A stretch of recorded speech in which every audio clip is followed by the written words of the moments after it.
Muntik nang hindi dumalo ang isang TV personality sa media conference ng bagong proyekto nito dahil hindi niya nagustuhan ang billing ng kanyang pangalan. Napilitan ng TV personality na si Puti ng press conference dahil kinumbinsi siya ng production staff. Ipinaliwanag sa kanya ng importante ang partisipasyon niya sa programa na isa sa pinakamalaking proyekto niya.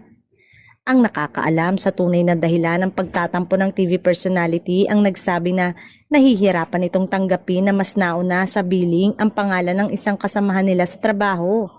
Pero kung seniority ang pag-uusapan, di hamak na mas unang pumasok sa showbiz at naglingkod sa TV network na kapwa nila kinabibilangan ng pinagseselosa ng TV personality.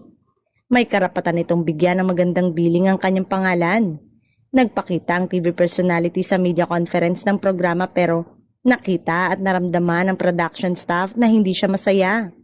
Napansin din na malamig ang pakikitungo niya sa tao na ugat ng kanyang pagmamaktol.